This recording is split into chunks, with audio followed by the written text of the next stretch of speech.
So దాంట్లో కూడా మాకు ప్రధానంగా అసోసియేషన్స్ ఎవరైనా కంప్లైంట్ చేస్తే అంటే అక్కడ ఎందుకంటే చాలా చోట్ల వచ్చాయి ఇది. సో మీరు అనొచ్చు ఎక్కడ మనం డిస్క్రిమినేట్ చేస్తామనే దానికి పబ్లిక్ నుంచి వచ్చేటువంటి కంప్లైంట్స్కి ప్రాధాన్యత ఇస్తాము. ఇచ్చేసి సపోజ్ ఆ ఏరియాలో వాళ్ళకి పెద్ద ఎత్తున కూడా దానివల్ల ట్రాఫిక్ సమస్య లేకపోతే అక్కడ వాళ్ళకి అందరికీ ఆ కాలనీ వాసులందరికీ కూడా ఇబ్బందికరంగా ఉంటాయి కనుక వారు ఇచ్చే కంప్లైంట్స్కి ప్రాధాన్యత ఇస్తూ చేస్తాం. అంటే ఒక సమూహంగా ఒక అసోసియేషన్ నుంచో ఆర్డబ్ల్యూఎస్ ఉంటారు, రెసిడెంట్ వెల్ఫేర్ అసోసియేషన్ నుంచి వచ్చినటువంటి కంప్లైంట్స్ వాటికి ప్రాధాన్యత ఇవ్వడం కూడా జరుగుతుంది. అండ్ అట్లానే మనము సాంకేతిక పరిజ్ఞానాన్ని వాడుతూ కూడా మనము వీటిని ఇప్పుడు ఎంక్రోచ్మెంట్స్ని కూడా గుర్తించడానికి చేస్తున్నాము. ఆ సాంకేతిక పరిజ్ఞానం ద్వారా మనకి ఇప్పుడు ఒక బేస్ ఇయర్ని తీసుకొని అప్పుడు ఎలా ఉన్నది అండ్ దాని నుంచి మనకి జూలై 19th నాటికి ఎలా ఉన్నాయి ఎంక్రోచ్మెంట్స్ అండ్ ఆ తర్వాత ఏదైనా యాడ్ అయినా కానీ కూడా మనకి శాటిలైట్ ఇమేజెస్ ద్వారా లేకపోతే మనకి వీటి ద్వారా ఈజీగా గుర్తించవచ్చు.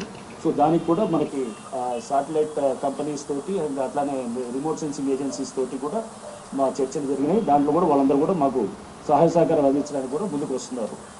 అండ్ ఇదే కాకుండా ఈ డెబ్రీ డంపింగ్ ఉంటుంది. పెద్ద సమస్య ఏంటంటే చాలామంది కన్స్ట్రక్షన్ చేసిన తర్వాత తీసుకెళ్లి చెరువుల్లో పడేయటం, రోడ్లు పక్కన చేస్తున్నారు.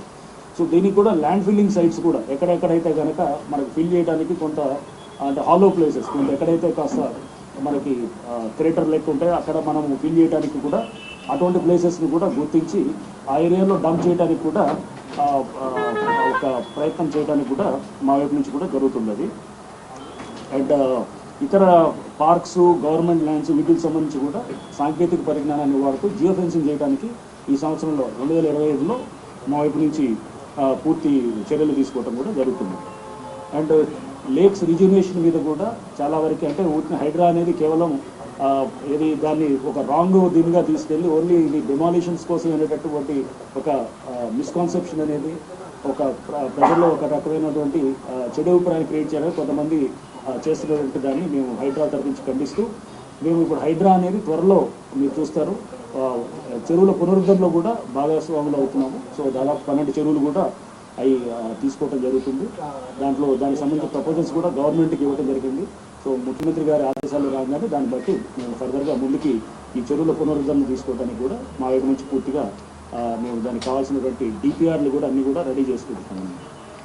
సో నెక్స్ట్ డిజాస్టర్ రెస్పాన్స్లో కూడా ఇప్పుడు చూస్తే కనుక దాదాపు 30 డిఆర్ఎఫ్ టీమ్స్ ఉన్నాయి.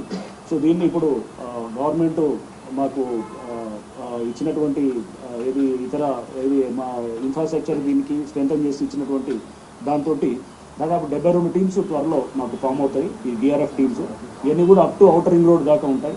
అండ్ ఈ ఆపరేషన్స్ కూడా అన్నీ కూడా జనవరి నుంచి స్టార్ట్ చేసేటటువంటి విధంగా కూడా మా వైపు నుంచి కూడా చేస్తున్నాం. అండ్ నాగోల్లో ఉన్నటువంటి మా డిఆర్ఎఫ్ ట్రైనింగ్ సెంటర్ను కూడా స్ట్రెంథన్ చేయడానికి కూడా మా వైపు నుంచి కూడా చేస్తున్నాం.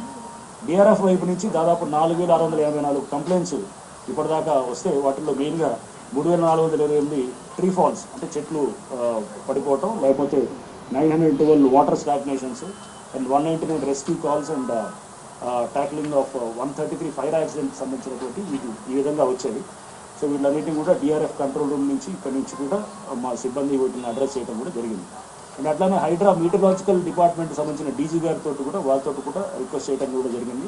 ఒక అడిషనల్ డాప్లర్ వెదర్ రేడార్ని కూడా హైదరాబాద్ సిటీకి ఇస్తే కనుక మనకి యాక్యురసీ ఆఫ్ ప్రిడిక్షన్స్ కూడా ఇంకా బాగుంటుందని చెప్పేసి సజెస్ట్ చేయడం జరిగింది. వారు కూడా దానికి సానుకూలంగా స్పందించారు.